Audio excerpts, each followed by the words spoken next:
አንዲት ተራ የጽዳት ሰራተኛ የቢሊየነርን ህይወት ካዘግት ልታወጣ ትችላለች ብሎ ማን ይገምታል? በዚህ አስደናቂ ታሪክ ውስጥ ንጹህ የሆነው አድሪያን ኤስፔናዞ በቅርብ ወዳጆቹ ተንኮል የክህደት ድር ተተብትቦ ወደ ወይን ቤት እየተነዳ ነው። ነገር ግን እውነቱን የሚያውቁት የቤት ካሜራዎቹ ሳይሆኑ በየቀኑ ቤቱን የምታጸደው ሉሲያ ኖቫስ ነበረች። ሉሲያ ቤተሰቧ ላይ የተደቀነውን የሞት ዛቻ ተቋቁማ የሀብታሞቹን ሴራ ታጋልጥ ይሆን ወይስ ፍርሃት አሸንፏት የአድሪያን ህይወት በከንቱ ይቀራል? የማይቻል የሚመስለውን እውነት የያዘውን ይህን አስደናቂ ታሪክ እስከ መጨረሻው ተከታተሉት። ሰላም ውድ ቤተሰቦቻችን እንደምን አላችሁ? ታሪኩን ከመጀመራችን በፊት እስኪ ይህን አስደናቂ ታሪክ ከየትኛው የዓለም ክፍል ሆናችሁ እየተከታተላችሁት እንደሆነ ኮሜንት ላይ ጻፉልን። እነዚህ ታሪኮች ምን ያህል ርቀት መጓዝ እንደሚችሉ ማወቅ ስለምንፈልግ ያላችሁበትን ሀገር አሊያም የከተማችሁን ስም ጻፉልን። ሁሉ ጊዜም ለምትሰጡን ሐሳብ አስተያየት ለምታበረታቱን ሁሉ ከልብ እናመሰግናለን። አንዲት የደግነት ተግባር የሰውን ህይወት ትለውጣለች ብላችሁ የምታስቡ ከሆነ ላይክ አድርጋችሁ ጀምሩት። የእናንተ አንድ ላይክ ለቻናላችን እድገት ትልቅ ዋጋ አለው። እንደዚህ አይነት ታሪኮችን መስማት የምትወዱ ከሆነ ደግሞ ሰብስክራይብ በማድረግ ቤተሰባችንን ተቀላቀሉ። በየቀኑ የምንለቃቸው አዳዲስ ቪዲዮዎች እንዳያመልጧችሁ የደወል ምልክቱን ተጫኑ። አሁን በቀጥታ ወደ ዛሬው ታሪካችን እንመለስ። የአቴንስ ፍርድ ቤት ከጧት ጀምሮ በጋዜጠኞች ተሞልቶ ነበር። አድሪያን ኤስፔናዞ ፊቱ ላይ ቁም ነገር እየታየበት እጆቹ በጠረጴዛ ላይ በካቴና ታስረውና እይታው በማይታይ ነጥብ ላይ እንደተተከለ በዳኛው ፊት ተቀምጦ ነበር። እያንዳንዱ እንቅስቃሴው በመቶች በሚቆጠሩ ሰዎች እንደሚታይ እንደሚቀረጽና እንደሚፈረድበት ያውቅ ነበር። እነዚያ ሰዎች እሱን አያውቁትም ነበር፣ ነገር ግን አስቀድሞ ጥፋተኛ መሆኑን አምነዋል። ተከራካሪ ጠበቃው ሪካርዶ ሳልቫቲየር ሲቆም በድንገት ድምጽ ጠፋ። ፊቱ ላይ የመረበሽና የመሰላቸት ድብልቅ ስሜት ይታይ ነበር። ማንም ሳይጠብቀው ዶሲውን ዘጋና በክፍል ውስጥ እንደ መምታት በሚቆጠር ድምጽ ተናገረ። ክቡር ዳኛ፣ ውክልናዬን አንስቻለሁ።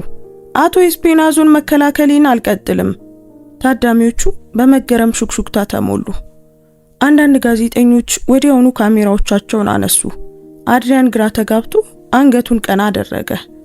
ሪካርዶ ምን እያደረክ ነው ሲል በተስፋ መቁረጥ ጠየቀው። አድሪያን አዝናለሁ፣ ጠበቃው መለሰለት። ወደሱ ግን አልተመለከተም።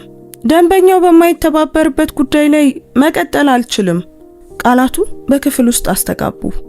ሁሉም ሰው ያውቃል፣ በህግ አነጋገር አድሪያን እየዋሸ ነው ወይም ደግሞ መረጃ እየደበቀ ነው ብሎ እየጠቆመ እንደሆነ ያውቅ ነበር። ዳኛ ኤስቴባን መነጽራቸውን አስተካክሎ ጠበቃውን በግልጽ ቅሬታ ተመለከቱት።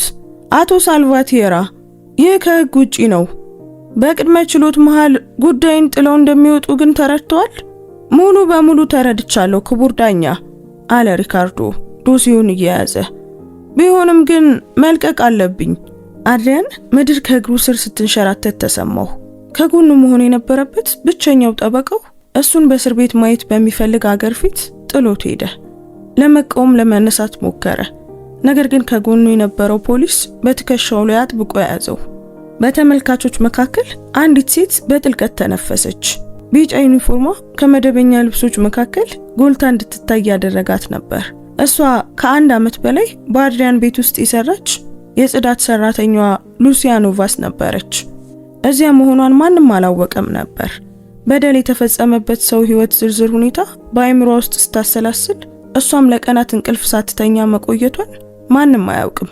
ሉሲያ አድሪያን ያለ ጠበቃ ያለ ድጋፍና ማንም ሳይናገርለት በዳኛው ፊት ብቻውን ሲቀር ስትመለከት ምራቋን ዋጠች። የታመመች እናቷ ወጥ ቤት ተቀምጣ ባገኘች ጊዜ ያለ ምንም ማመንታት የሚያስፈልጋቸውን መድኃኒት የገዛላትን ያንን ጧት አስታወሰች። እንደ ሌሎች አለቆች ሳይሰድባት በአክብሮት ይይዛት የነበረበትን ጊዜ አስታወሰች እና ጥቃቱ ተፈጸመ የተባለበትን ምሽት። ምክንያቱም እሷ አይታለች፣ ሰምታለች። በዚያ ቅስፈት እሱ የት እንደነበር በትክክል ታውቅ ነበር። ነገር ግን ከሰው ውጪ ሌላ ማንም አያውቅም ነበር። ዳኛው ችሎቱን ሊያቋርጡ ሲሉ ሉሲያ ሳታስበው በድንገት ቆመች። ልክ የተከለከለ ድርጊት እንደፈጸመች ሁሉ ሁሉም ሰው ወደ እሷ ሲዞር ተሰማት። ክቡር ዳኛ አለች።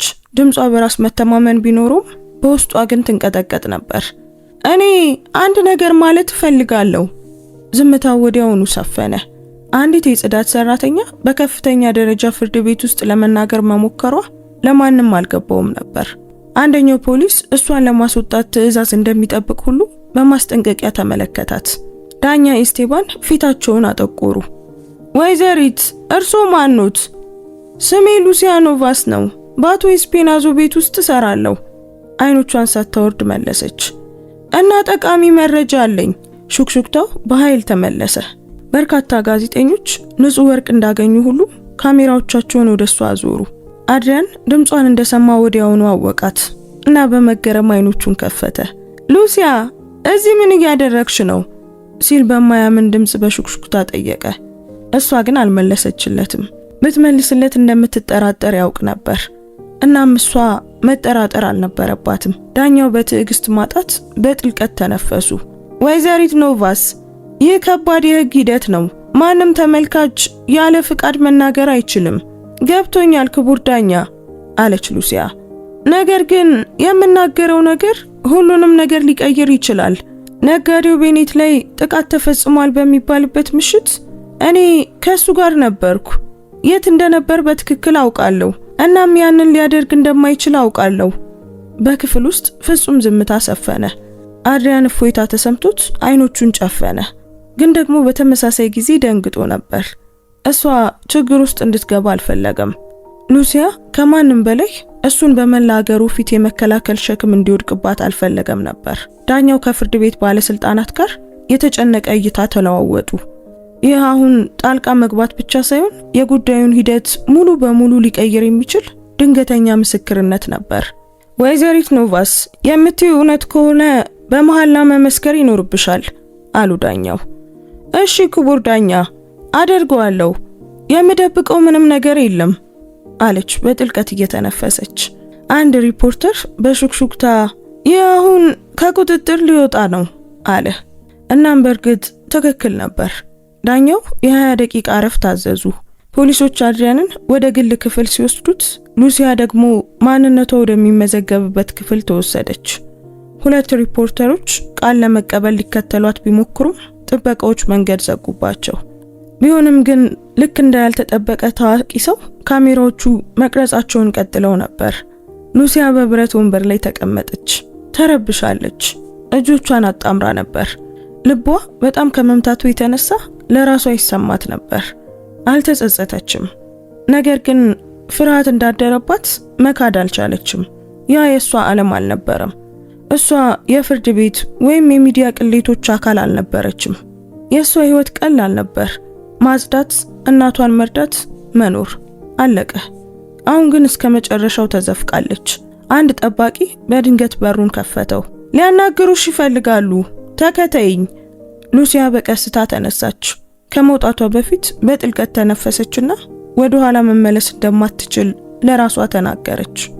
ድምጿ ቢንቀጠቀጥም ወይም መላው አገሩ ቢፈርጅባትም እንኳን ካወቀችው ነገር በኋላ፣ በዚያ ምሽት ካየችው ነገር በኋላ ወደ ኋላ መመለስ አትችልም።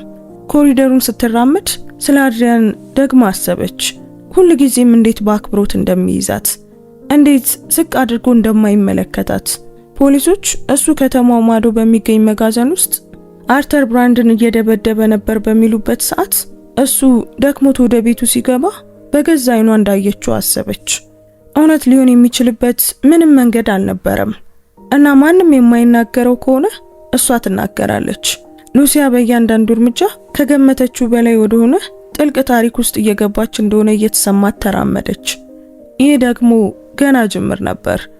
ሉሲያ ወዴት እንደሚወስዷት በትክክል ሳታውቅ ከጠባቂው ጀርባ ትጓዝ ነበር። ኮሪደሩ ዶሲዎችን በችኮላ በያዙና ዓለም በእያንዳንዱ እርምጃ ላይ የተመሰረተ ይመስል እርስ በርሳቸው በሚነጋገሩ ባለስልጣናት ተሞልቶ ነበር።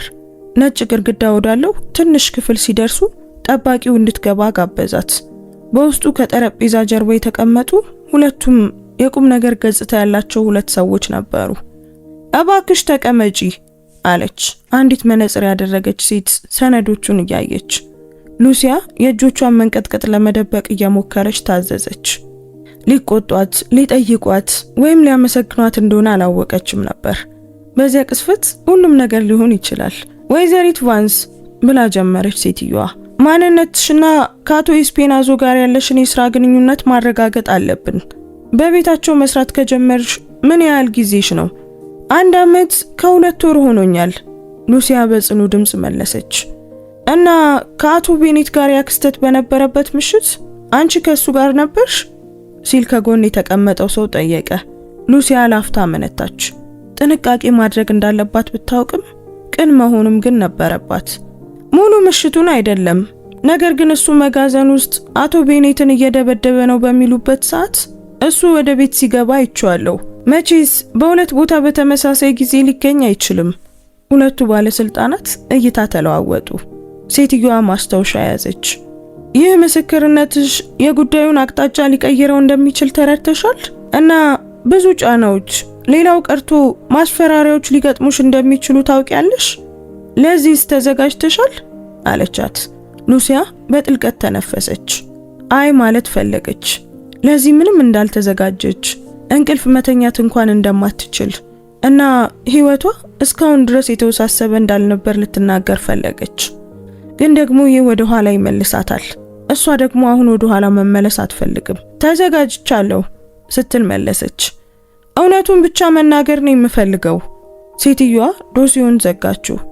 ጥሩ፣ በጥቂት ደቂቃዎች ውስጥ ምስክርነትሽን ለመስጠት ትጠሪያለሽ።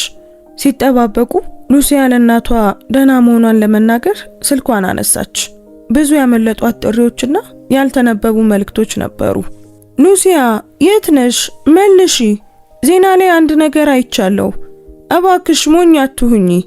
ተነፈሰች። እናቷ ሁል ጊዜ ከልክ በላይ ጠባቂ ነበረች። አሁን ደግሞ ይባባስባታል። አጭር መልእክት ላከች። ደህና ነኝ፣ ሁሉንም ነገር በኋላ አስረዳሻለሁ። እንደላከችው በሩ ተከፍቶ ዳኛ ኢስቴባን በቁም ነገር ገጽታ ገቡ። ባለስልጣናቱ ወዲያውኑ ተነሱ። ወይዘሪት ኖቫስ አሉ ዳኛው፣ ምስክርነትሽን እንድትሰጪ ከመፍቀዴ በፊት በግል ላናግርሽ ይገባል። ሉሲያ ይህ ጥሩ ይሁን መጥፎ ሳታውቅ ተነሳች። ዳኛውን ተከትላ ወደ ቢሮአቸው ገባች። ያ ቦታ ጥቂት ጌጣጌጦች፣ አንድ የመጽሐፍ መደርደሪያና በወረቀት የተሞላ ጠረጴዛ ያለው ረጋ ያለ ቦታ ነበር። እሳቸው በሩን ዘግተው በትኩረት ተመለከቷት። ይህ ወደ ትርኢት እንዲቀየር አልፈልግም ሲሉ አስጠነቀቁ። የምትዋሺ ከሆነ፣ የሆነ ነገር የምትፈጥሪ ከሆነ ወይም ደግሞ የተደበቀ ዓላማ ካለሽ ከባድ መዘዝ ይዞ እንደሚመጣ አወቂ። አድሪያን ወደ ቤት ሲገባ አይቼዋለሁ። በፍጹም አልዋሽም፣ ሉሲያ መለሰች። በገዛ አይኖቼ ነው ያየሁት። ዳኛው አይኖቻቸውን አጠበቡ። መግባቱን ማየት ብቻ በቂ አይደለም። አቃቤ ሕጉ እሱ በኋላ እንደወጣ ወደ መጋዘኑ ሄዶ ሊመለስ እንደሚችል ይከራከራል። ያ እንዳልተከሰተ በእርግጠኝነት መናገር ትችያለሽ? ሉሲያ ምራቋን ዋጠች። እችላለሁ ብዬ አምናለሁ አለች በመጠራጠር። ታምኛለሽ? ዳኛው በጠንካራ ድምፅ ጠየቁ። እርግጠኝነት ያስፈልጋል ወይዘሪት ኖቫስ። እሷ እጆቿን አጣመረች።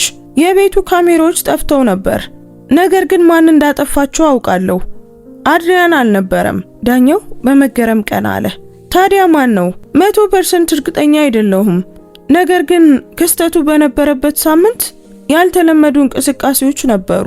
ከሰራተኞች ሰዓት ጋር የማይገጥሙ መግቢያዎች፣ የተሰረዙ ፋይሎች፣ ማንም በይፋ ያልቀጠረው ቴክኒሻን። ማስረጃ አለኝ። ዳኛው ልክ እንደ ተራ ሰራተኛ ሳይሆን እንደ ቁልፍ ሰው አድርገው መመልከት እንደጀመሩ ሁሉ በትኩረት ተመለከቷት። ይህ እውነት ከሆነ ነገ በማስረጃ ማሳየት ይኖርብሻል። ሉሲያ፣ ማስረጃ አለሽ? ራሷን ነቀነቀች። አዎ፣ ዛሬ ማታ ላገኘው እችላለሁ። ያም ሆነ ይህ ማቅረብ ይኖርብሻል አሉ ዳኛው። አሁን ሂጂ፣ ችሎቱ እንዲመለስ ማዘዝ አለብኝ። ሉሲያ በከፍተኛ ስሜት ውስጥ ሆና ከቢሮው ወጣች። ደረቷ በፍጥነት ይነሳና ይወርድ ነበር። ዓለም ሁሉ በፍጥነት የሚሽከረከር ይመስላት ነበር። ሳታስበው የመሬት መንሸራተት እንደጀመረ ሁሉ ወደ መጠበቂያው ቦታ ስትመለስ ስልኳ ደግሞ ጠራ። እናቷ መስላት ነበር፣ ግን አልነበረም። የማይታወቅ ቁጥር ነበር። ለመመለስ አመነታች፣ ግን በመጨረሻም መለሰችው። ሄሎ አለች። ማን ልበል? በሌላኛው ወገን ያለው ዝምታ የሚያስፈራ ነበር። ሉሲያ ልክ ስልኩን ልትዘጋው ስትል የተዛባና ከሞላ ጎደል በሹክሹክታ የሚመስል ድምፅ ያቀዘቀዟትን ቃላት ተናገረ። ከጉዳዩ ራቂ፣ አለበለዚያ ትጸጸቻለሽ። ሉሲያ አየር እንዳጠራት ተሰማት። እጇ ተንቀጠቀጠ። ከሩቅ የሚያያት ሰው መኖሩን ለማየት ዞር አለች። ነገር ግን ማንም አልነበረም። ወዲያና ወዲህ የሚንቀሳቀሱ ሰዎች ብቻ ነበሩ። አንተ ማነህ? ስትል ደካማ በሆነ ድምፅ ጠየቀች። ነገር ግን ስልኩ ተዘጋ። ጉሮሮዋ ላይ እብጠት የተፈጠረባት መሰላት። መናገር እንዳለባት ወይም ለበኋላ መቆጠብ እንዳለባት አላወቀችም ነበር።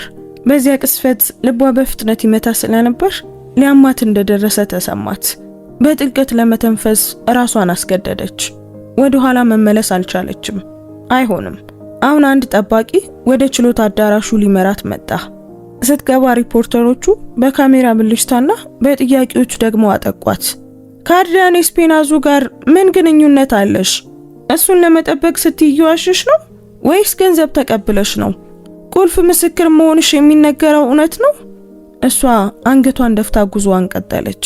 የሚዲያው ጫና እንደ ትልቅ ክብደት ሲጫናት ተሰማት። እሷ ይህንን አልተለማመደችውም ነበር። ህይወቷ ሁልጊዜም የተደበቀ ነበር፣ ያለምንም ውስብስብ ነገር ወይም ኮሪደር ላይ በሚያባርሯት ካሜራዎች። እየተራመደች ሳለ አንድ የምታውቀው ድምፅ አስቆማት። አንቺ እዚህ? ፈጽሞ ማመን አልችልም። ሉሲያ ዞር አለች። ከቤት ሰራተኞቹ አንዷ ነበረች። ለወራት በጥርጣሬ ስትመለከታት የነበረችው ሌላኛዋ ሰራተኛ። እንዲህ ያለ ነገር ውስጥ ትገቢያለሽ ብዬ አላሰብኩም ነበር አለቻት። እኔ ባንቺ ቦታ ብሆን ኖሮ ብዙ ጠላቶች ባለው ሰው ፊት ቆሜ አልናገርም ነበር። እኔ የመጣሁት እውነቱን ለመናገር ብቻ ነው፣ ሉሲያ መለሰች። እውነት? ሌላኛው ሰራተኛ በፊት ደገመችው። እንግዲያውስ ማስረጃ ቢኖርሽ ይሻላል፣ ምክንያቱም ሁላችንም በዚህ ነገር እንነካለን። ሉሲያ አልመለሰችም። ከማንም ጋር ለመጣላት አሁን አቅሙ አልነበራትም። አንድ ጠባቂ ወደ ዋናው አዳራሽ መግቢያ በር እስኪወስዳት ድረስ ጉዞዋን ቀጠለች። እዚያ አድሪያን በሁለት ፖሊሶች ታጅቦ በካቴና ታስሮ ይጠብቅ ነበር። እይታቸው ላፍታ ተገጣጠመ። እሱ የደከመውና የተጨነቀ ይመስል ነበር። ነገር ግን እሷን ሲያይ የፊቱ ገጽታ ትንሽ ሲቀየር አስተዋለች። ይሄን ማድረግ አልነበረብሽም አላት በዝቅተኛ ድምፅ። ማድረግ ነበረብኝ መለሰችለት። በእኔ ጥፋት የሆነ ነገር እንዲደርስብሽ አልፈልግም ሉሲያ። አይ እኔ ምንም አልሆንም አለች እሷም። ቀጥሎ የሚመጣውን ነገር ሙሉ በሙሉ ባታውቀውም እኔ ጥፋተኛ እንዳልሆን ካውቃለሁ፣ እኔም አውቃለሁ፣ እናም ማረጋግጠዋለሁ። አድሪያን ተጨማሪ ነገር ለማለት ቢሞክርም ፖሊሶቹ ግን አጣደፉት። አዳራሹ እንደገና ሲሞላ ዳኛው ስርዓት እንዲጠበቅ አዘዙ። ሉሲያ ልቧ በደረቷ ላይ ሲመታ ተሰማት። ተራዋ ነበር። ዳኛው ለምስክርነት ሲጠሯት አንድ እርምጃ ወደፊት ሄደች። የታካሚው ሹክሹክታ ሙሉ በሙሉ ቆመ። አድሪያን በጭንቀት ተመለከታት። ከኋላ የተቀመጠው ሳንቲያጎ ሉጃን በማይታወቅ ፈገግታ ይመለከታት ነበር። ያ ፈገግታ ብዙም አትርቂም የሚል ይመስል ነበር። ሉሲያ በመድረኩ ፊት ቆመች። እውነትን ለመናገር እጇን አነሳች እና በዚያ ቅስፈት ያ እርምጃ ህይወቷን ለዘላለም እንደሚቀይረው አወቀች። ሉሲያ የቆመችበት መድረክ ካለችበት ቦታ በጣም ረጅም ሆኖ ታያት። ምንም እንኳን ለመረጋጋት ብትሞክርም ጣቶቿ እርስ በርሳቸው ተጣብቀው ነበር። ዳኛ ኤስቴባን እሷ ከመናገሯ በፊት እያንዳንዱን ሐሳቧን ሊረዱ እንደሚፈልጉ ሁሉ በትኩረት ተመለከቷት። ወይዘሪት ኖቫስ ብለው ዳኛው ጀመሩ። ሙሉ ስምሽንና ስራሽን ተናገሪ። ሉሲያ ኖቫስ እባላለሁ። በአቶ አድሪያን ኤስፔናዞ ቤት በጽዳት ሰራተኝነት እሰራለሁ ስትል ድምጿ ጽኑ እንዲሆን እየሞከረች መለሰች። በክፍል ውስጥ ሹክሹክታ አስተጋባ። አንዳንዶች አንዲት የጽዳት ሰራተኛ እንዲህ ያለ የሚዲያ ትኩረት ባገኘ ጉዳይ ላይ ቁልፍ ምስክር መሆኗን ማመን አቃታቸው። ሌሎች ደግሞ ልክ ብቻዋን ልትሰምጥ እንደሆነ ሁሉ በሐዘኔታ ተመለከቷት። አቃቢ ሕጉ ከወንበሩ ተነስቶ ከረቫቱን አስተካከለ። ወይዘሪት ኖቫስ አቶ ኤስፔናዞ ጥቃቱ በደረሰበት ቦታ እንዳልነበር እንዴት እንዲህ እርግጠኛ ልትሆኚ እንደቻልሽ ልታስረጂ ትችያለሽ? ሉሲያ በጥልቀት ተነፈሰች። ምክንያቱም እሱ ጥቃቱ ደርሷል ከተባለበት ሰዓት አካባቢ ወደ ቤቱ ሲገባ አይቼዋለሁ። እናም በዚያው ሁሉ ሰዓት ውስጥ ደግሞ አልወጣም። አቃቢ ሕጉ በትዕቢት ፈገግ አለ። እንዴት ይህንን በእርግጠኝነት መናገር ትችያለሽ? ሌሊቱን ሙሉ በሩን ስትጠባበቂ ነበር? አይ ግን ሉሲያ እጆቿን አጣመረች። ወደ ላይ ሲወጣ ሰምቻለሁ። በኮሪደሩ ላይ የእርምጃውን ድምጽ፣ ከዚያም የቢሮውን በር ሰምቻለሁ። ያንን ድምጽ ደግሞ አውቀዋለሁ። እኔ በየቀኑ እዚያ ነው የምሰራው። ከዚያስ? አጥብቆ ጠየቀ።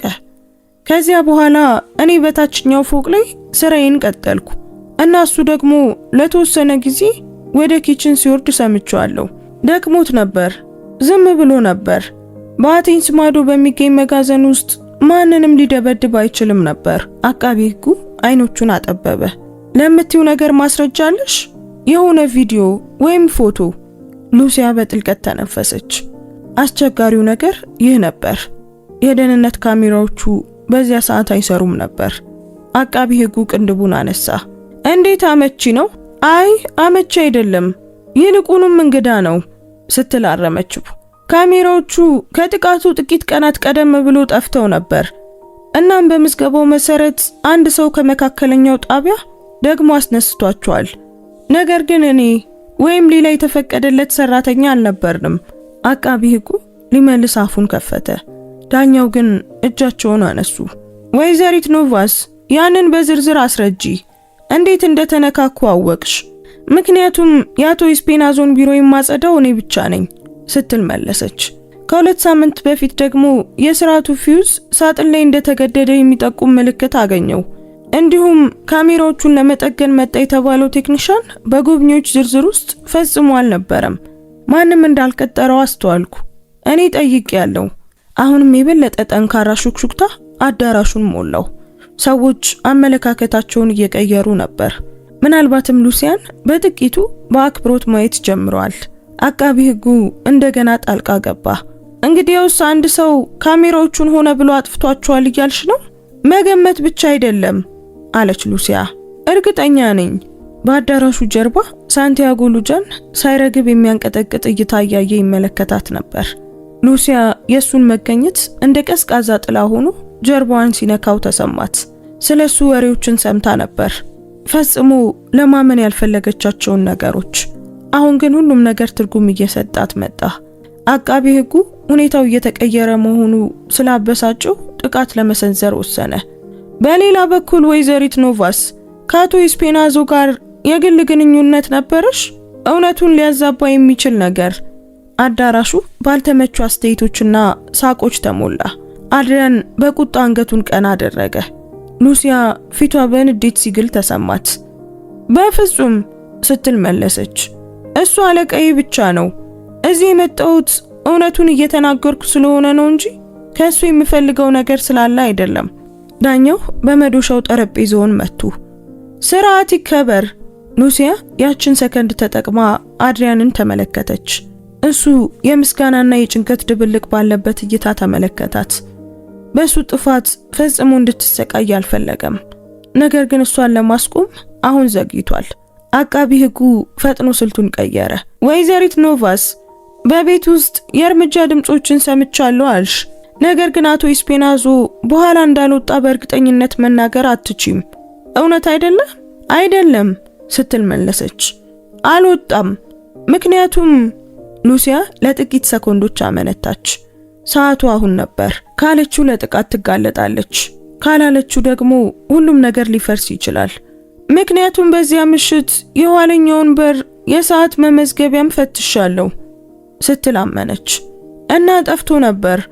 በኋላም ሳምንቱን ሙሉ ሲበላሽ እንደነበር አወቅኩ። እሱን የመረመረው ቴክኒሻንም በዝርዝር ውስጥ አልነበረም። አንድ ሰው የመግቢያ ወይም የመውጫ መረጃ እንዳይኖር ፈልጎ ነበር። ዝምታው የጠለቀ ነበር። አንዳንድ ጋዜጠኞችም እንኳን መጻፋቸውን አቆሙ። ዳኛው በትኩረት ተመለከቷት። ቆይ ለምትዩ ነገር የሚጨበጥ ማስረጃ አለሽ? ፎቶዎችና ሪፖርቶች አሉኝ ስትል መለሰች። ለመሰብሰብ ብቻ ጊዜ ያስፈልገኛል። አቃቤ ሕጉ አሾፈ።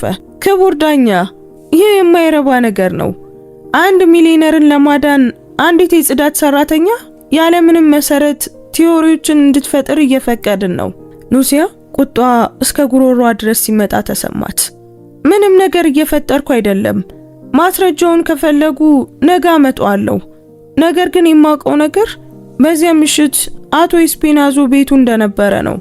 አይቼዋለሁ፣ ሰምቼዋለሁ። እናም በየትኛው መጋዘን ውስጥ ማንንም ሲደበድብ አልነበረም። ዳኛው ለጥቂት ሰኮንዶች አሰቡ። ረጅምና የማይመች ዝምታ ሰፈነ። በመጨረሻም ችሎቱ እስከ ነገ ተቋርጧል ሲሉ ወሰኑ። አቶ ኤስፔናዞ በቁጥጥር ስር ይቆያሉ። ወይዘሪት ኖቫስ የተባሉትን ማስረጃዎች በጧት ማቅረብ ይኖርብሻል። ጠባቂዎቹ እየወሰዱት ሳለ አድሪያን በዝምታ በተሞላ ምስጋና ተመለከታት። ሉሲያ በሆዷ ላይ የሆነ እብጠት የተፈጠረባት ያህል ተሰማት። ትክክል ሰርታ ይሁን ወይም ነገሩን ይበልጥ አበላሽቶ አላወቀችም ነበር። ነገር ግን ምንም ቢሆን አሁን ወደ ኋላ መመለስ የለም። ከፍርድ ቤት ስትወጣ ጋዜጠኞች ዙሪያዋን ከበቧት። ለምንድነው አድሪያን ኤስፔናዞን የምትከላከዩ? ከዚህ ምን ታገኛለሽ? ቆይ ምን አይነት ማስረጃ ነው ያለሽ? ለደህንነትሽ አትሰጊም? ሉሲያ ሳትመልስ ለመጓዝ ሞከረች። ነገር ግን በካሜራ ብልጭቶችና በግፊቶች መሃል ማዞር ጀመራት።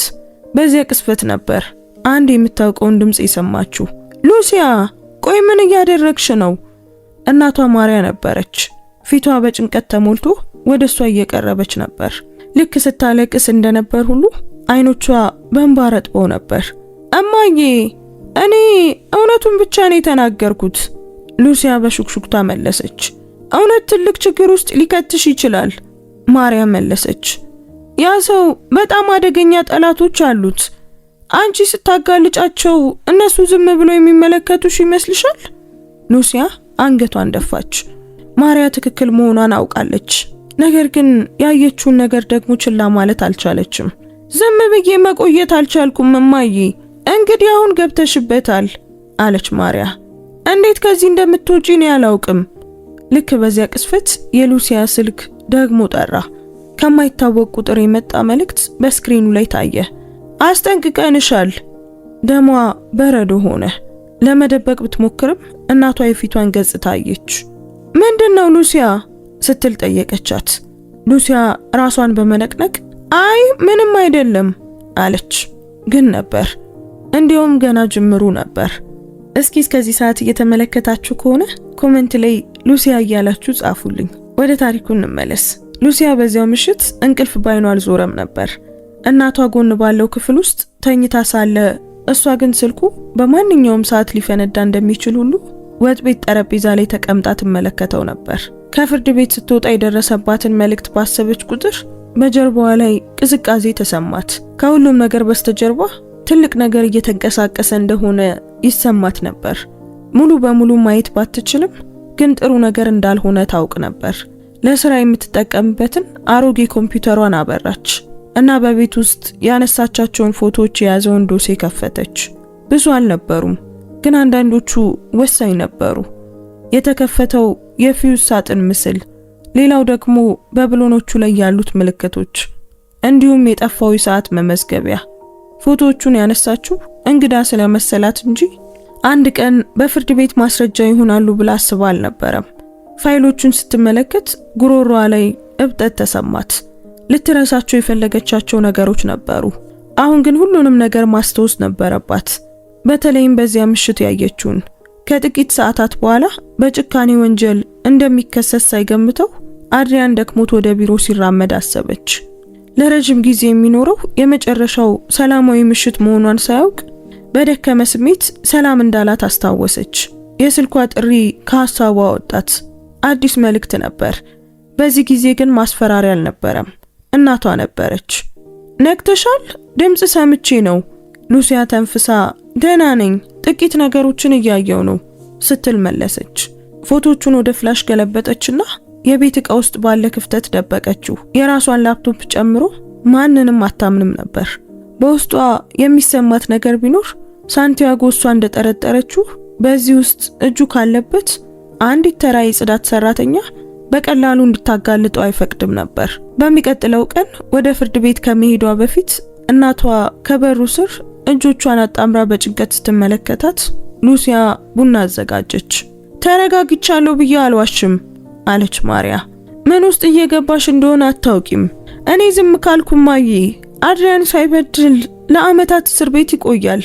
ፍትህ በቴሌቪዥን ፕሮግራሞች ላይ እንደሚታየው ይሰራል ብለሽ ታስቢያለሽ ልጄ ስትል ጠየቀቻት። እነዚህ ሰዎች ስልጣን፣ ገንዘብና ግንኙነት አላቸው።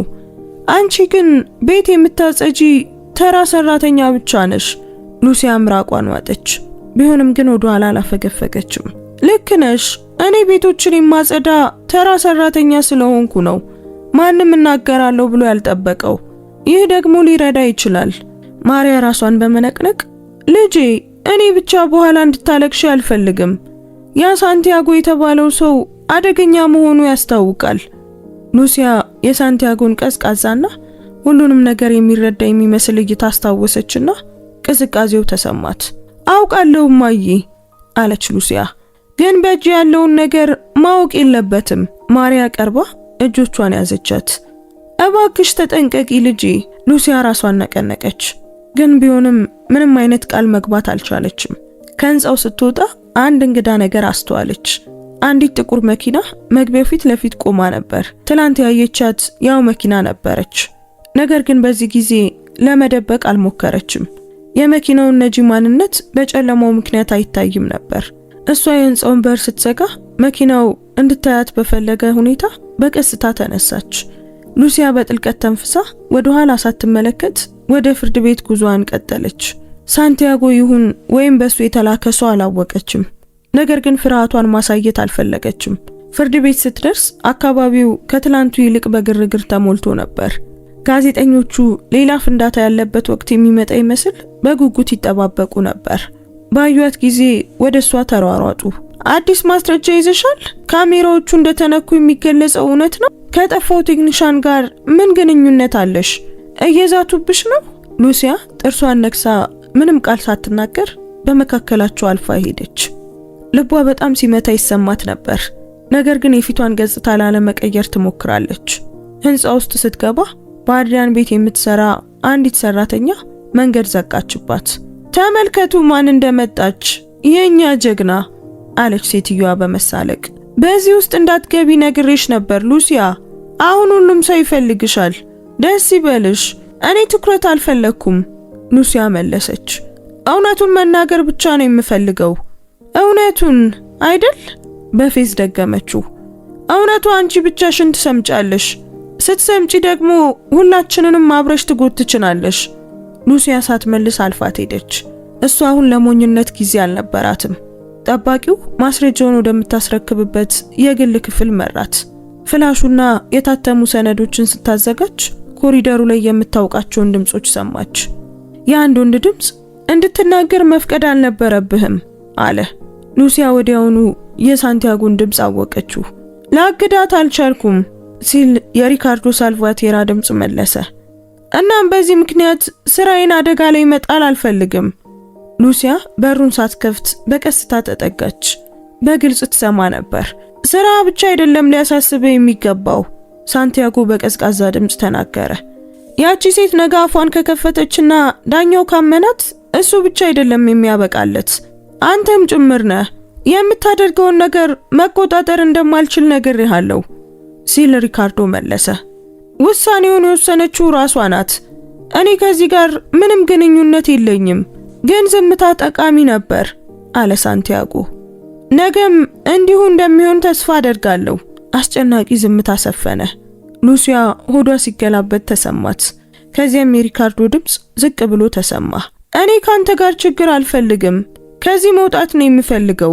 እንግዲያውስ ብዙ እንዳትናገር አድርጋት ሳንቲያጎ ተናገረ።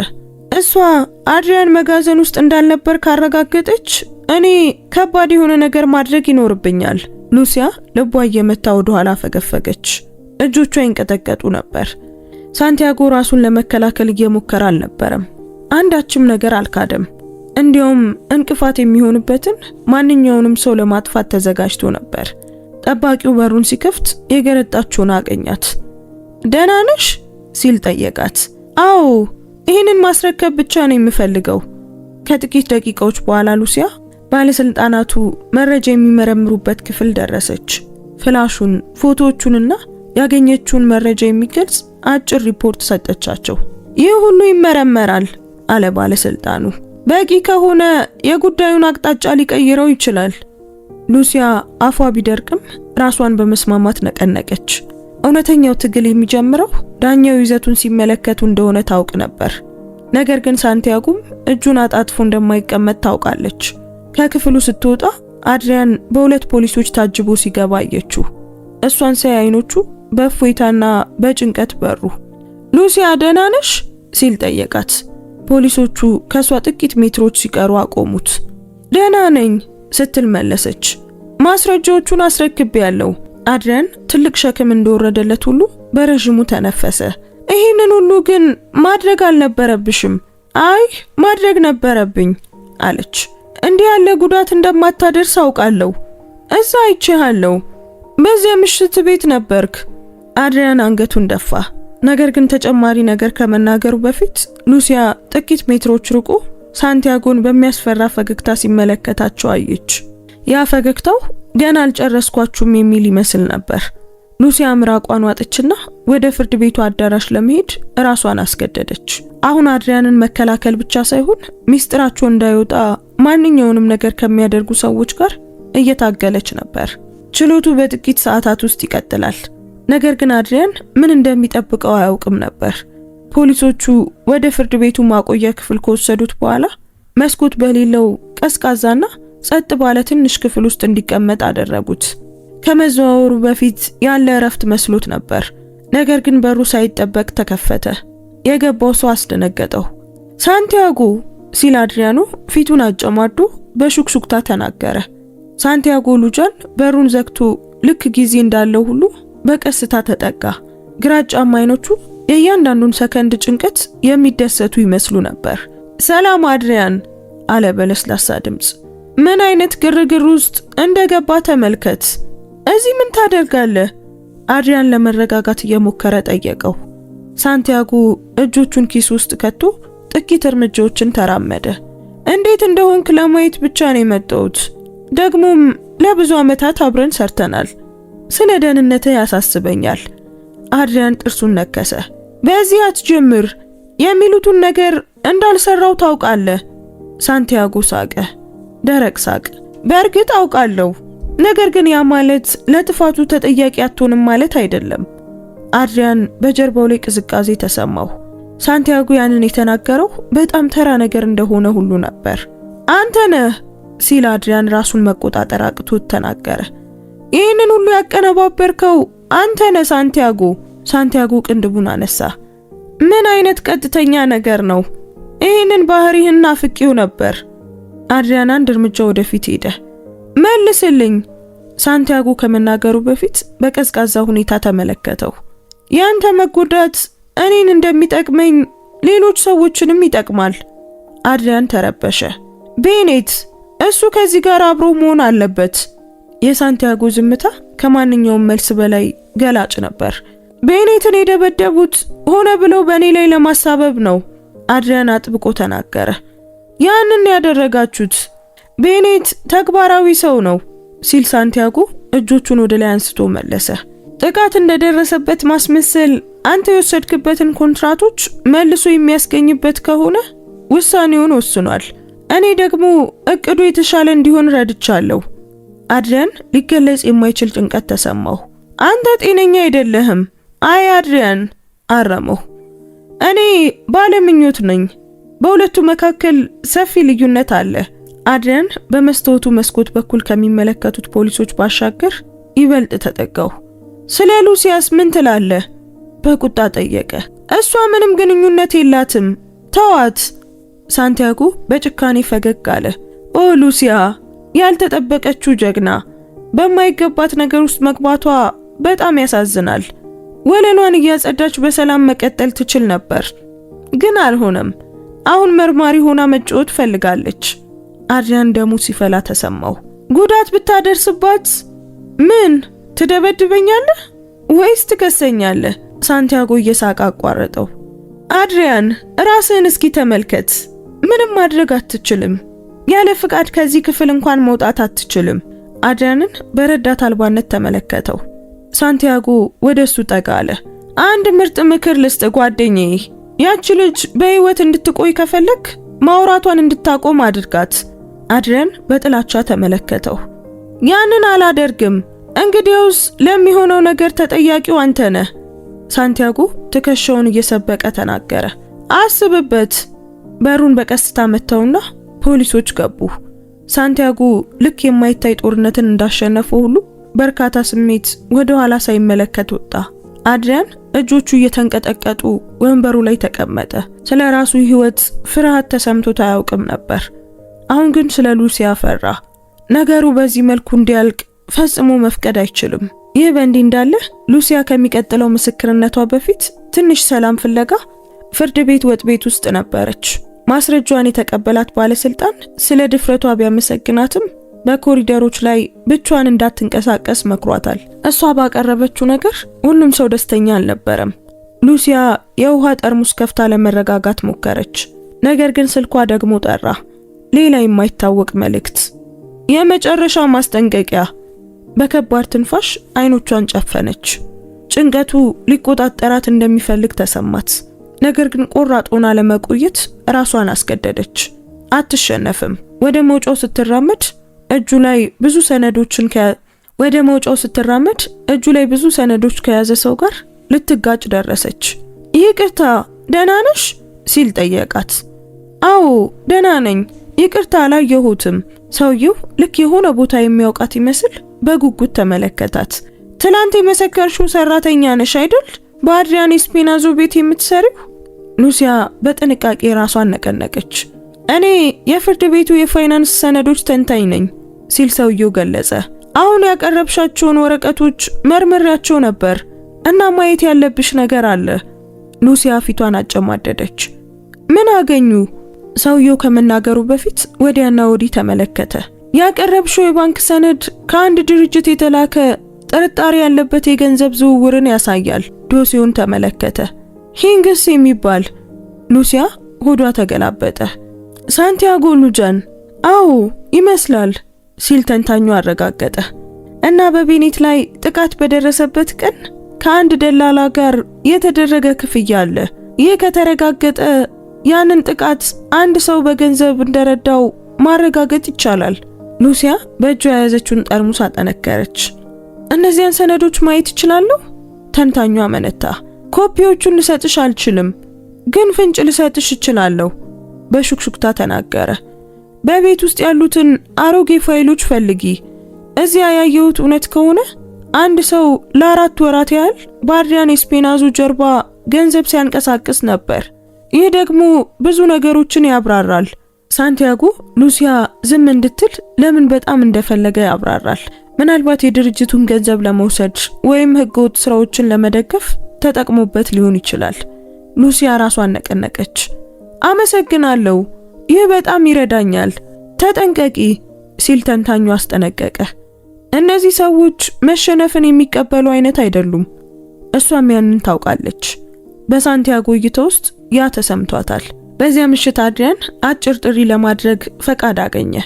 የጥበቃ ክፍሉን ስልክ ተጠቅሞ ወደ ሉሲያ ደወለ። እሷም ወዲያውኑ መለሰች። አድሪያን? በጭንቀት ጠየቀችው። በደንብ ስሚኝ አለ በችኮላ። ዛሬ ከሳንቲያጎ ጋር ተነጋግሬ ነበር እና ሉሲያ መጠንቀቅ አለብሽ። እሷ ባለችበት ክፍል ግድግዳ ላይ ተደገፈች። አውቃለሁ፣ እያስፈራሩኝ ነው። አልገባሽም? አቋረጣት። ሳንቲያጎ አያቆምም። እሱ በጥቃት ውስጥ እጁ አለበት። ከቤኔት ጋር አብሮ እየሰራ ነው። እኔ እንድሰጥም ይፈልጋሉ። አሁን ደግሞ አንቺም ጭምር። ሉሲያ ምራቋን ዋጠች። ወደ ኋላ አልመለስም አድሪያን። ሉሲያ እባክሽን ለመናት። ጉዳት እንዲደርስብሽ አልፈልግም። በእኔ ምክንያት ምንም እንድትሆኚ አልፈልግም። እሷ ደረቷ ላይ እንግዳ የሆነ ህመም ተሰማት። የፍርሃትና የቆራጥነት ድብልቅ ስሜት። በዚህ ውስጥ ያለሁት ትክክለኛው ነገር ስለሆነ ነው እንጂ አንተ ስለጠየከኝ አይደለም ስትል መለሰችለት። አድሪያን ለጥቂት ሰኮንዶች ዝም አለ። አመሰግናለሁ አላት በመጨረሻም። እሷ ሰምታው በማታውቀው ደካማ የሆነ ድምጽ። ነገ ሁሉንም ነገር ለዳኛው እናቀርባለን ስትል ሉሲያ አከለች። አሁን ብቻችንን አይደለንም። ደህና ደሪ ሉሲያ አላት። እና እባክሽን ከሳንቲያጎ ተጠንቀቂ። ጥሪው ተጠናቀቀ። ሉሲያ በሚቀጥለው ቀን የሁለቱም ህይወት ለጥሩም ይሁን ለመጥፎ እንደሚቀየር አውቃ ስልኩን እያየች ቀረች። እሷ ግን በዚህ ሰዓት ያላወቀችው ነገር ቢኖር አንድ ሰው የተደበቀ የጆሮ ማዳመጫና ደብተር ይዞ ያንን ንግግር ከርቀት ይሰማ እንደነበር ነው። እናም ያ ሰው ሉሲያ መጥፋት ያለባት ችግር እንደሆነች አሁን ወስኗል። ሲነጋ አቴንስ ከተማ ይበልጥ ቀዝቃዛ በሚያደርጋት ቀጭን ጉም ተሸፍና ነበር። ሉሲያ አንድ ዶሴ ደረቷ ላይ አጥብቃ ይዛ ከህንጻዋ ወጣች። በውስጡ የፋይናንስ ሰነዶች ኮፒዎች፣ ስለ ሰራተኞች ሰዓት የተጻፉ ማስታወሻዎችን፣ የተነካከውን የፊውዝ ሳጥንና የጠፋውን የእሳት መመዝገቢያ ፎቶዎች ይዛ ነበር። ከችሎቱ በፊት ልትሰበስበው የቻለችው ሁሉ ያ ነበር። ሙሉ የውሸት መረብን ለመጋፈጥ ትንሽ ቢመስልም ለሷ ግን ለመሞከር በቂ ነበር። ወደ አውቶቡስ ጣቢያ ስትራመድ እንግዳ የሆነ መገኘት ተሰማት። ያቺው ትላንት ያየቻት ጥቁር መኪና በጎን መንገድ ላይ በቀስታ ትጓዝ ነበር። በዚህ ጊዜ አልተደበቀችም። ሆነ ብላ እየተከታተለቻት እንደሆነ በሚያሳይ ሁኔታ በጣም በቀስታ ትጓዝ ነበር። ሉሲያ እንዳላየችው በመምሰል እርምጃዋን አፈጠነች። ነገር ግን የመኪናው ሞተር ድምጽ ብቻዋን እንዳልሆነች የሚያስታውስ ነበር። ፍርድ ቤት ስትደርስ ጋዜጠኞች ቀድመው ይጠባበቁ ነበር። ቀጭኑ ዝናብ አላገዳቸውም። ባዩት ጊዜ እንደ ንብ መንጋ ወደሷ ተጠጉ። ሉሲያ ተጨማሪ ማስረጃ ይዘሻል? ካሜራዎቹን የመረመረው ቴክኒሻን መጥፋት እውነት ነው? ዛቻ ደርሶብሻል የሚባለውስ? ላንድ ሆልዲንግ ህገወጥ ኢንቨስትመንቶችን እንደሚደግፍ ታውቂያለሽ? ሉሲያ ጥያቄዎቹን በቻለችው መጠን በመሸሽ ለማለፍ ሞከረች። ልቧ በፍጥነት እየመታ ነበር። ነገር ግን አይኖቿን ወደፊት ቀጥ አድርጋ ትጓዝ ነበር። ከዳኛው ጋር ከመነጋገሯ በፊት ምንም አይነት መግለጫ መስጠት አልፈለገችም። ጠባቂዎቹ ወደ ውስጥ እንድትገባና በሩን እንዲዘጉ ረዷት። አንዴ ወደ ውስጥ ከገባች በኋላ እንድትመረምር ኃላፊነት የተሰጣት ሴት ወደ አንዲት ቢሮ መራቻት። እዚያም ትላንት ያገኘችው የፋይናንስ ተንታኝ ከትላንቱ ይበልጥ በከፋ ጭንቀት ውስጥ ሆኖ ይጠብቃት ነበር። ወይዘሪት ኖቫስ፣ ትላንት ምሽት ያገኘነው ነገሮችን በጣም ያወሳስበዋል አላት በቀጥታ። ለምን? ሉሲያ ጠየቀች። የሳንቲያጎ ሉጃን ኩባንያ ሰነዶች ከባህር ማዶ ሂሳቦች ጋር ግንኙነት አላቸው ሲል ገለጸላት። አንዳንድ ክፍያዎች ጥቃቱ ከደረሰበት ቀን ጋር ይገጥማሉ፣ ሌሎቹ ደግሞ ከሳምንታት በፊት የተደረጉ ናቸው። ላለፉት ወራት ህገወጥ ስራዎችን በገንዘብ ሲደግፉ የነበር ይመስለኛል። ሉሲያ ፊቷን አጨማደደች። ይህ ደግሞ አድሪያንን ተጠያቂ ለማድረግ ይረዳል ማለት ነው? አዎ ሲል መለሰላት። አድሪያን ከወደቀ ሳንቲያጎና ቤኒት ይከራከሩባቸው የነበሩትን ኮንትራቶች በሙሉ ይቆጣጠራሉ። ማንም ብዙ ካልመረመረ ይህ ፍጹም የሆነ እንቅስቃሴ ነው። ሉሲያ ከንፈሯን ነከሰች። አሁን ምንም ጥርጥር አልነበረም። አድሪያን ትልቅ እቅድ ውስጥ እንደ አንድ ተራ ሰለባ ነበር የተቆጠረው። ሌላም ነገር አለ፣ ተንታኙ አከለ። በተሰሎንቄ የሚገኝ አንድ የሆቴል ጥበቃ ካሜራ ጥቃቱ በደረሰበት ምሽት ቤኒት ወደ ሆቴሉ ሲገባ መዝግቦታል። እሱ ግን በአቴንስ መጋዘን ውስጥ ራሴን ስቼ ነበር ነው ያለው። ይህ ደግሞ በፍጹም አይገጥምም። ሉሲያ በመገረም አይኖቿን ከፈተች። እናም ይህንን በችሎቱ ላይ ልጠቀምበት እችላለሁ? እኔ ራሴ ለዳኛው ሰጠዋለሁ፣ ግን አንቺም ብትጠቅሹ ይሻላል። ያንቺ ሚና አንቺ ከምታስቢው በላይ ጠንካራ ነው አላት። ሉሲያ መጠነኛ ማዞር ተሰማት። አንዲት ተራ ምስክርነት ሙሉ ጉዳዩን ለመገልበጥ ቁልፍ መሳሪያ ትሆናለች ብላ በፍጹም አስባ አታውቅም ነበር። ተንታኙ ሲወጣ ሉሲያ ቢሮ ውስጥ ብቻዋን ቀረች። እጆቿ በትንሹ ይንቀጠቀጡ ነበር። ነገር ግን ቢሆንም በጥልቀት ተነፈሰች። እሷ አሁን ያንን ፍርሃት መቆጣጠር ነበረባት። አሁን ለመውደቅ ለራሷ መፍቀድ የለባትም። ስትወጣ ሌላኛዋ የመኖሪያ ቤቱ ሰራተኛ ልክ እሷን እንደምትጠብቅ ሁሉ በአንድ ምሰሶ ተደግፋ አየቻት። እጆቿን አጣምራና በቁጣ ዓይን መመልከቷ ችግር እንዳለ ያሳብቅ ነበር። ያደረግሽውን ነገር አሁን ተረዳሹ ሉሲያ? ስትል በቆራጭ ድምጽ ጠየቀቻት። ትላንት ስንት ጥሪዎች እንደደረሱኝ ታውቂያለሽ? ይህ በቤት ውስጥ ምን ያህል አሉታዊ ውጥረት እንዳመጣ ታውቂያለሽ? ሉሲያ ቆመች። እኔ እውነቱን ብቻ ነው የምናገረው። ሉሲያ፣ እውነት እኮ ወጪዎችን አይከፍልም ስትል ሴትየዋ ወደሷ አንድ እርምጃ በመጠጋት መለሰች። አድሪያን ከወደቀ ሁላችንም ያለ ስራ እንቀራለን። አስቢበት። ላንቺ የጨዋታ ሊሆን ይችላል፣ ለኛ ግን የመኖር ጉዳይ ነው። ለኔ ጨዋታ አይደለም። አድሪያን እንዳይወድቅ ነው እየመሰከርኩ ያለሁት፣ እውነቱን ሉሲያ መለሰች። አድሪያን በዚህ ሁሉ ነገር ውስጥ ንጹህ ሰው ነው። እንግዲያውስ ይህንን ለማረጋገጥ በቂ ማስረጃ ቢኖርሽ ይሻላል ሴትዮዋ አስጠነቀቀች። ምክንያቱም አንቺ ከተሸነፍሽ እሱም ይሰምጣል እና እኛም ከአንቺ ጋር እንሰምጣለን። ሉሲ አልመለሰችም። ተስማምታ ሳይሆን ለትርጉም አልባ ክርክር ጊዜም ጉልበትም ስላልነበራት ነው። ልቧ በፍጥነት እየመታ ወደ ዋናው አዳራሽ አመራች። ከአዳራሹ ውጪ አድሪያን በፖሊሶች ታጅቦ ሲመጣ አየችው። ቀና ብሎ ሲያየት ምንም እንኳን ቢዝንም ፈገግ ለማለት ሞከረ። ሁሉም ነገር ሰላም ነው ሉሲያ ሲል ቀረብ ባሉ ጊዜ በዝቅተኛ ድምጽ ጠየቃት። አዲስ ማስረጃ ይዣለሁ አለችው። እናም ጥቃቱ በደረሰበት ምሽት ቤኔት አቴንስ እንዳልነበር ሊያረጋግጥ የሚችል ቀጥተኛ ያልሆነ ምስክር አለ። የአድሪያን አይኖች በሩ። ሉሲያ ይህ እኮ ሊያድነኝ ይችላል፣ የምችለውን ሁሉ አደርጋለሁ ስትል መለሰችለት። ንግግሯን ከመጨረሷ በፊት ሳንቲያጎ ልክ እንደ መጥፎ መንፈስ ሁሉ ጊዜ በማይመች ሰዓት እንደሚገኘው ሁሉ ከፖሊሶቹ በስተጀርባ ታየ። ግራጫ አይኖቹን ሉሲያ ላይ ተክሎ እንድትደነግጥ አደረጋት። አሁንም እዚህ መሆንሽን አያለው አላት በትንሹ ፈገግ እያለ። በጣም ደፋር ነሽ። ሉሲያ ሙሉ በሙሉ ችላ አለችው። ስትደነግጥ አይቶ ደስታ እንዲሰማው አልፈለገችም። ዳኛው ዝምታ እንዲሰፍን አዘዙና ሁሉም ወደ አዳራሹ እንዲገቡ ጠሩ። ሉሲያ ወንበር ላይ ስትቀመጥ ቦርሷ ውስጥ ያለው ስልኳ ሲጠራ ተሰማት። በዚህ ሰዓት ማየት አልፈለገችም። ነገር ግን በውስጧ የሆነ ነገር ማየት እንዳለባት ነገራት። ስልኩን አውጥታ አዲስ መልእክት አየች። አንድ ፎቶ ብቻ ነበር። እናቷ ከቤት ስትወጣ የሚያሳይ ፎቶ። ምስሉ የተነሳው ከርቀት ሆኖ እሷን ሲከተላት በነበረው መኪና ውስጥ ነበር። ሉሲያ መሬት ከእግሯ ስር የሚጠፋ መሰላት። ፍርሃት እንደ በረዶ ሞገድ መታት። የሚጠረጠሩ ፊቶችን ፍለጋ ዙሪያዋን ተመለከተች። ነገር ግን ሁሉም ሰው በችሎቱ ላይ ያተኮረ ይመስላል። በሚንቀጠቀጡ እጆቿ ስልኳን አስቀመጠች። ምን ማለት እንደሆነ ታውቃለች። ሳንቲያጎ አሁን እሷን ብቻ ሳይሆን ቤተሰቧንም እያስፈራራ ነበር። ዳኛ ኢስቲባን አዲሱን መረጃ የያዘውን ዶሴ ከፈቱ። አካባቢው ውጥረት የነገሰበት ነበር። በወይዘሪት ኖቫስ የቀረበውን መረጃ እንቀጥላለን አሉ። እንደ ሰነዶቹ ከሆነ በአቶ ኢስፔናዞ መኖሪያ ቤት ያሉ ካሜራዎች ክስተቱ በደረሰበት ሳምንት ደጋግመው ተነካክቷል። በተጨማሪም በሰዓት መመዝገቢያ ስርዓቱ ላይ ችግር እንደነበረና ሌሎች ወገኖች ያሉበት የፋይናንስ መዛባት ማስረጃዎች አሉ። አቃቢ ሕጉ ባልተመቸው ሁኔታ ቆመ። ክቡር ዳኛ፣ ይህ አልተረጋገጠም። አጋጣሚ ወይም የቴክኒክ ስህተት ሊሆን ይችላል። አይ አቃቢ ሕግ፣ ዳኛው በቁርጠኝነት አቋረጡት።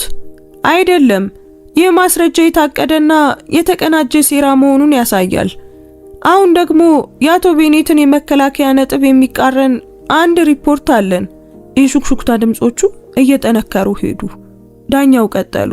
እሱ አቴንስ ውስጥ መጋዘን ውስጥ ራሴን ስቼ ነበር ባለበት ምሽት ተሰሎንቄ ውስጥ ወደሚገኝ ሆቴል ሲገባ የሚያሳይ ካሜራ አለ። አርተር ብራንድ ቤኔት አንገቱን ደፍቶ ጥርሱን ነከሰ። ይህ ችሎት እንዲረዳው የምፈልገው አሉ ዳኛው፣ በጣም ብዙ ቅራኔዎች ያሉበት ጉዳይ ላይ መሆናችንንና የፍትህ ስርዓቱን ለማጭበርበር የሚደረጉ ሙከራዎችን ችላ ማለት እንደማልችል ነው። ዳኛው ወደ ሉሲያ ዞሩ። ወይዘሪት ኖቫስ ተጨማሪ ቃልሽን ለመስጠት ተዘጋጅተሻል? ደረቷ ላይ ያለውን ድንገተኛ ድንጋጤ፣ በስልኳ ላይ ያየችውን ዛቻ እና የሳንቲያጎን ጥላችላ በማለት በጥልቀት ተነፈሰች። አሁን ክቡር ዳኛ ተዘጋጅቻለሁ። ቀጥሎ የምትናገረው ነገር የሁሉንም ሰው ዕጣ ፈንታ የሚወስን ይሆናል። ሉሲያ ወደ ምስክርነት መስጫው ስትራመድ መላው የችሎት አዳራሽ ትንፋሹን ይዋጣ ይመስል ነበር። እያንዳንዱ እርምጃዋ ከቀድሞ ይልቅ የከበደ ይመስላታል። ነገር ግን ድክመትን ለማሳየት አልፈለገችም። አድሪያን እሷ የምትናገረው እያንዳንዱ ቃል ሊያድነው ወይም ነገሮች ከተበላሹ ሊያጠፋው እንደሚችል ሁሉ በምስጋናና በፍርሃት ድብልቅ ስሜት ይመለከታት ነበር። ዳኛ ኢስቲባን ማይክሮፎኑ ፊት እንድትቆም አዘዟት። ሉሲያ ማስታወሻዎቿን ተመለከተች። በጥልቀት ተነፈሰችና ወደ ዳኛው ቀና አለች። ወይዘሪት ኖቫስ ብለው ጀመሩ። በመኖሪያ ቤቱ የጥበቃ ካሜራዎች ላይ ምን እንደተከሰተና ይህ በጉዳዩ የጊዜ ቅደም ተከተል ላይ ምን ለውጥ እንደሚያመጣ በዝርዝር አስረጂ። ሉሲያ ከመመለሷ በፊት ከንፈሯን ነከሰች።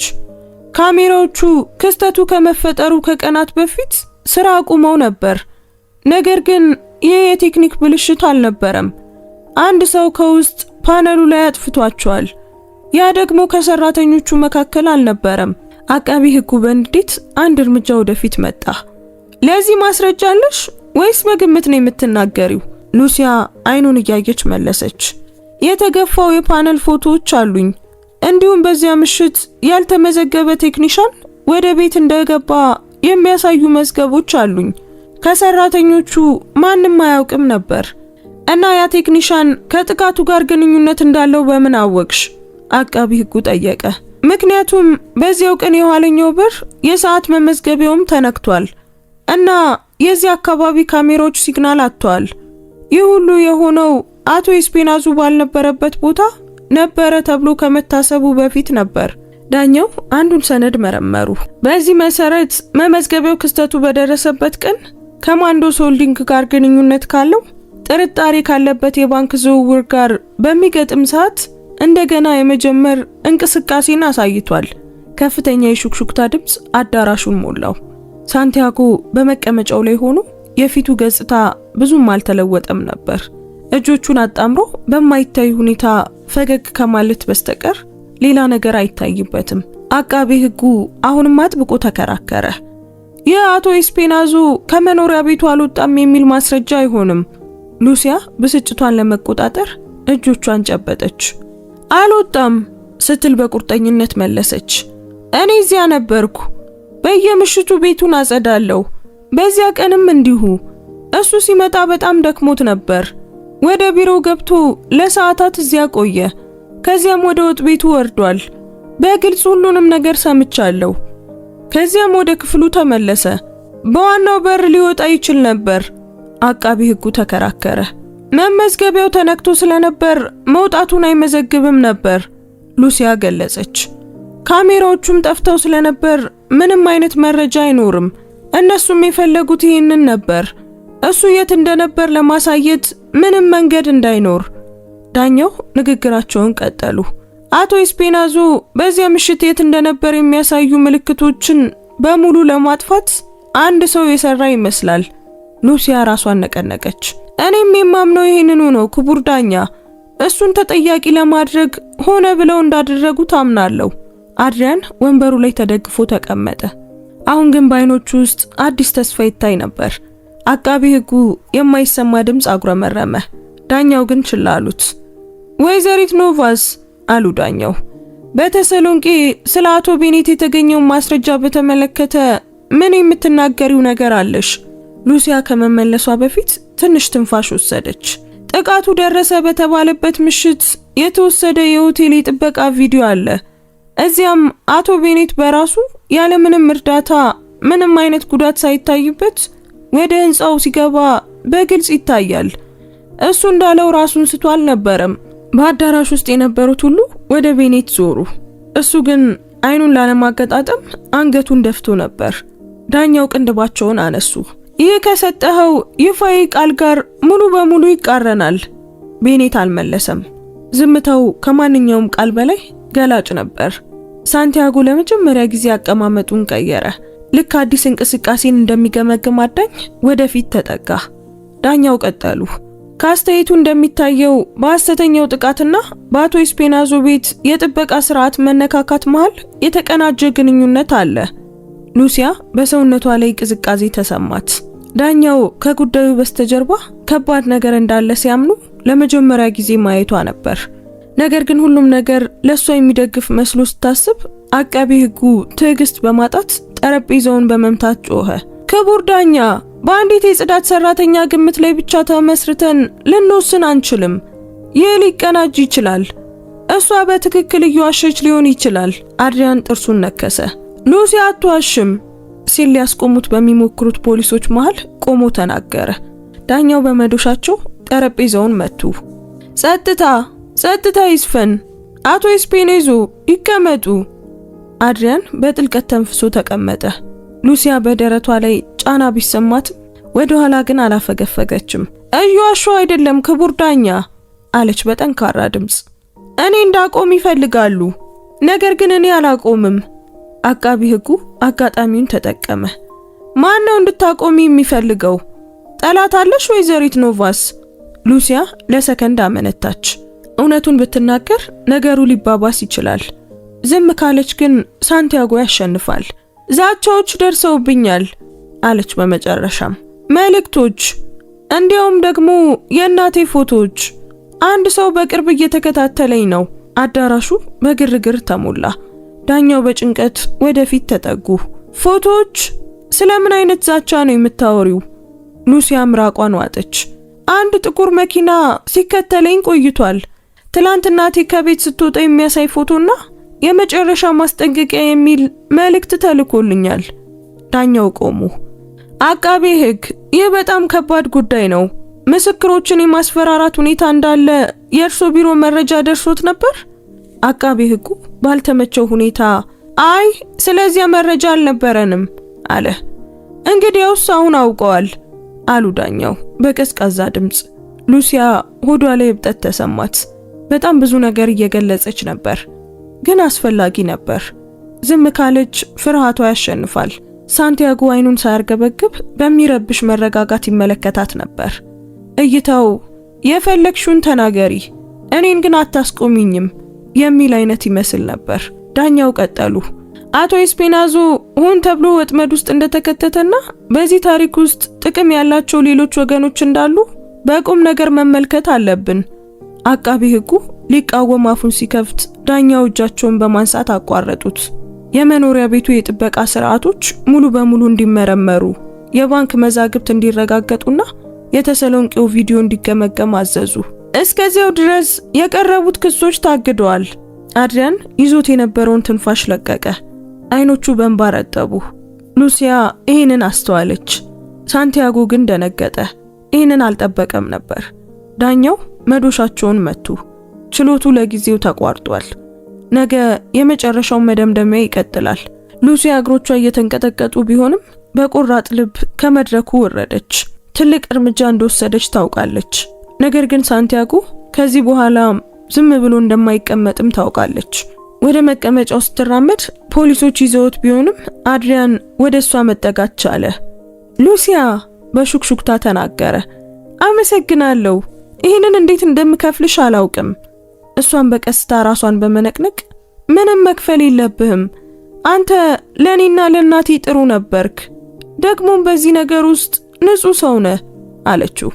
አድሪያን ድምጹን ዝቅ አድርጎ እባክሽን ዛሬ ብቻሽን እንዳትሆኚ አላት። ሉሲያ ልትመልስ ስትል በኮሪደሩ መጨረሻ ላይ እያንዳንዱን እንቅስቃሴዋን የሚከታተል ሰውን ስታይ ሰውነቷ በቅዝቃዜ ተወረረ። ያ በጥቁር መኪና ውስጥ የነበረው ሰው ነበር። እሷ አታውቀውም፣ እሱ ግን ያውቃታል። ሰውየው የመሰናበቻ ምልክት በሚመስል ሁኔታ ራሱን ዝቅ አደረገና በሰዎቹ መካከል ጠፋ። አድሪያን የፊቷን ገጽታ አየ። ምንድነው ሉሲያ፣ ምን ሆንሽ? አልመለሰችለትም። ገና የቀረው መጥፎ ነገር ነበር። በሚቀጥለው ቀን ሉሲያ የማይታይ ነገር እንደሚከተላት የሚሰማትን ስሜት ይዛ ፍርድ ቤት ደረሰች። ዞር ባለች ቁጥር የማታውቃቸውን ፊቶች ታያለች። አንዳንዶቹ በጉጉት፣ አንዳንዶቹ በቀዝቃዛ ሁኔታ፣ አንዱ ግን ሆዷን ባዶ የሚያደርግ ስሜት የሚፈጥር ነበር። ያ በጥቁር መኪና ውስጥ የነበረው ሰው ነበር። ስልኩን የሚያይ በመምሰል ጥቂት ሜትሮች ርቆ ቆሞ ነበር። ነገር ግን እሷ በአጋጣሚ እንዳልሆነ ታውቃለች። ወደ ውስጥ ስትገባ ላለማሳየት ሞከረች። ልክ በሩን እንደተሻገረች አንድ ጠባቂ ወደ ዋናው አዳራሽ ሊሸኛት ቀረበ። ዳኛው ከዛቸው በኋላ የጠበቁት የደህንነት ጥበቃ ይሁን ወይም መደበኛ አሰራር አላወቀችም ነበር። ነገር ግን ድጋፉን አመሰገነች። አዳራሽ ውስጥ ውጥረት ሰፍኖ ነበር። እንዳለፉት 2 ቀናት ሁሉ አዳራሹ ሞልቶ ነበር። ዛሬ ግን የተለየ ነገር ነበረው። ተስፋ፣ ፍርሃት፣ ትዕግስት ማጣት፣ ሁሉም ተቀላቅሏል። አድሪያን እጁ በካቴና እንደታሰረ በመድረኩ ፊት ተቀምጦ ነበር። ነገር ግን ራሱን ቀና አድርጎ ነበር። ሉሲያ ስትገባ ሲያይ የፊቱ ገጽታ ለጥቂት ሰኮንዶች ተረጋጋ።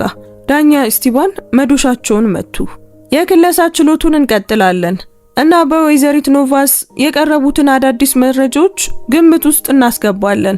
ይህ ፍርድ ቤት ተጨማሪ ማስረጃዎችን መርምሯል።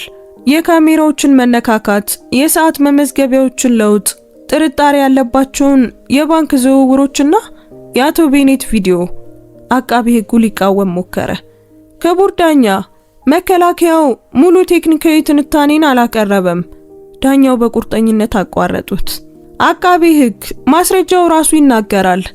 ዛሬ የምንመዝነው በአቶ ኢስፔኔዞ ላይ የቀረበው ክስ ጠንካራ መሆኑንና አለመሆኑን ነው። አቃቤ ሕጉ ጥርሱን ነክሶ ተቀመጠ። ሉሲያ በእጆቿ ላይ የመደንዘዝ ስሜት ተሰማት። ሁሉም ነገር ወደ ወሳኙ ነጥብ እየደረሰ ነበር። ዳኛው ቀጠሉ። እንደ ሪፖርቶቹ ከሆነ በአቶ ቤኔት ላይ ደረሰ የተባለው ጥቃት ግልጽ የሆኑ አለመጣጣሞች አሉት። በዚያው ምሽት በተሰሎንቄ እንደነበር ማስረጃ አለ። በአቴንስ መጋዘን ውስጥ እንደነበር የሚያሳይ አሳማኝ ማስረጃ የለም። በመኖሪያ ቤቱ ያሉ መዝገቦችም አለመኖርን በአቶ ኢስፔኔዞ ላይ የቀረበው ምስክርነት እውነተኛነት አጠራጣሪ ያደርገዋል። ሰዎቹ በግርም ታንሾካሾኩ። ቤኔት አንገቱን ደፋ። ሉሲያ በከባድ ሁኔታ ተነፈሰች። በይፋዊ ቦታ የተቀነባበረው ታሪክ ሲፈርስ ስትሰማ ለመጀመሪያ ጊዜ ነበር። ዳኛው ስለ ዋናው ነገር ከመናገራቸው በፊት ረጅም ዝምታ አደረጉ። በተጨማሪም ብለው ቀጠሉ፣ ከላንድ ሆልዲንግ ጋር ግንኙነት ያላቸው ሂሳቦች በዚህ ምርመራ ውስጥ ላሉ ወገኖች የተደረጉ ክፍያዎች ተገኝተዋል። ይህ ማስረጃ የሙስናና የማጭበርበር ድርጊቶች ሊኖሩ እንደሚችሉ ያሳያል። ሳንቲያጎ ትንሽ ራቅ ብሎ ተቀምጦ ነበር። አንዳችም እንቅስቃሴ አላደረገም። ፊቱ ላይ ምንም አይነት ስሜት የማይታይበት ጭንብል መሰለ። ነገር ግን በአይኖቹ ውስጥ የነበረው ቁጣ ሉሲያ ላይ ያረፈ ይመስል ነበር። ዳኛው አዲስ ዶሴ አነሱ። በዚህ ማስረጃ መሰረት ይህ ፍርድ ቤት በአድሪያን ኢስፔናዞ ላይ የቀረበው ክስ የቀረቡትን ወንጀሎች ለማስቀጠል በቂ መሰረት የለውም ብሎ ያምናል። አዳራሹ በሹክሹክታ ተሞላ። አድሪያን የብዙ ቀናት ሸክም በቀስታ እንደሚወገድለት ሁሉ አይኖቹን ጨፈነ። ሉሲያ ጉሮሮዋ ላይ እብጠት ተሰማት። ልታለቅስ ደረሰች፣ ግን በዚያ ቦታ ማልቀስ አልፈለገችም። ዳኛው ድምጻቸውን ከፍ አደረጉ። በአቶ አድሪያን ኢስፔናዞ ላይ የቀረበው ክስ በጊዜያዊነት ተነስቶ በአስቸኳይ እንዲፈታ፣ በሳንቲያጎ ሉጃንና በሌሎች ተባባሪዎች ላይ ደግሞ መደበኛ ምርመራ እንዲጀመር አዝዣለሁ። አቃቤ ሕጉ በድንጋጤ ውስጥ ቀረ። ቤኔት በፍርሃትና በሽንፈት ስሜት መሬቱን ተመለከተ። ሳንቲያጎ ግን ምንም ሳይደናገጥ ወንበሩ ላይ እንደተቀመጠ ነበር። ነገር ግን ከኋላ የነበረው ጠባቂ ትከሻውን አጥብቆ ያዘው። አዳራሹ ሳይታወቀው ትንፋሹን ዋጠ።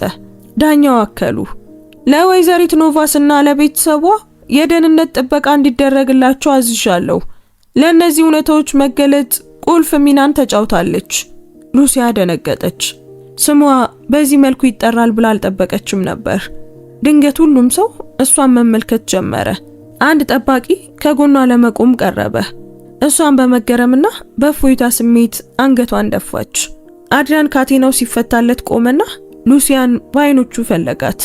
በዚያ ቅስፈት አይን ላይን ተገጣጠሙ። ዙሪያው ያለው ጩኸት በሙሉ የጠፋ መሰለ።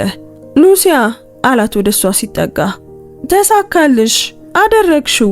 እሷን በቀስታ አይ ተሳካልን፣ አደረግነው፣ እኔ ያየሁትን ብቻ ነው የተናገርኩት አለችው።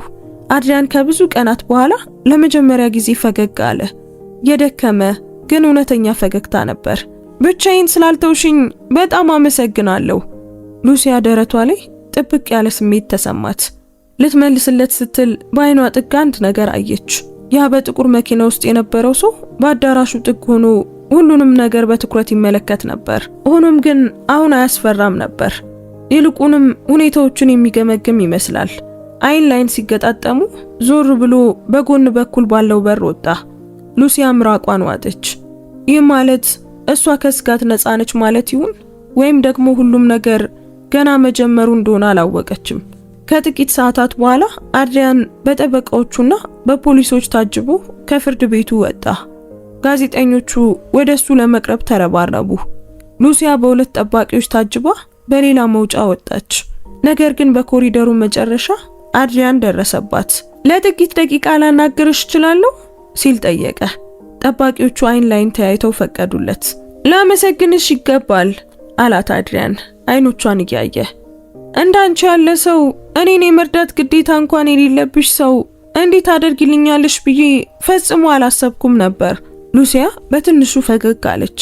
ምንም አልነበረኝም አድሪያን፣ ነገር ግን አንተ ንጹህ ሰው መሆንህን መለየት እችላለሁ።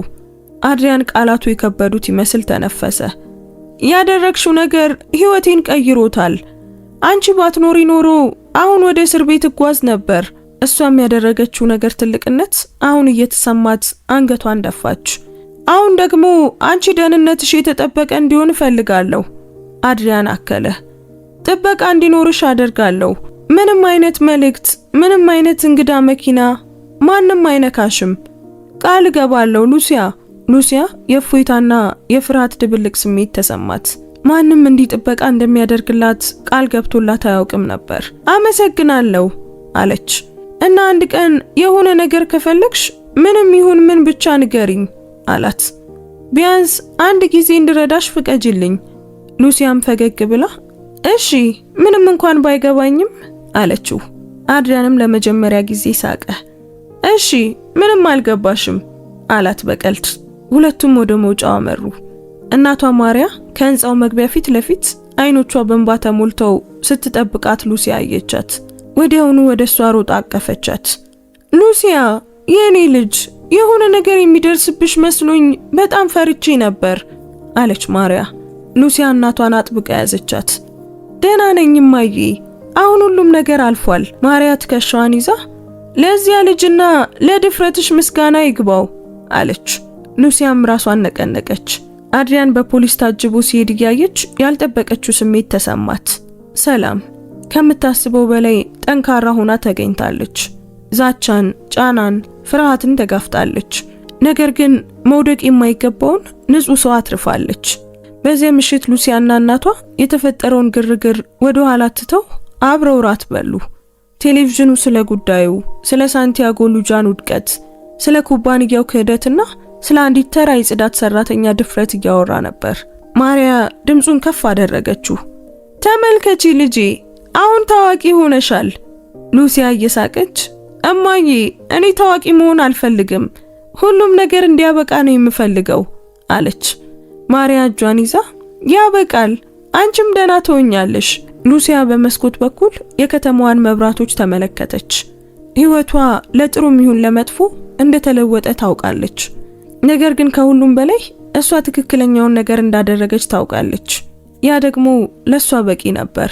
በሚቀጥለው ቀን አዲስ የታጠበውን ቢጫ ዩኒፎርሟን እያስተካከለች ሳለ ስልኳ ላይ መልእክት መጣ።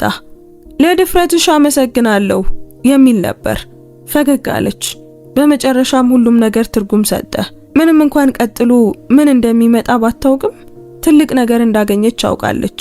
እንደሷ ያለ ሰው እንኳን የአንድ ሰውን እጣ ፋንታ ሊቀይር እንደሚችል ያገኘችው እርግጠኝነት። ውድ ቤተሰቦቻችን የዛሬው ታሪካችን በዚሁ ተጠናቋል። ታሪኩን እንዴት አገኛችሁት? ወደዳችሁት?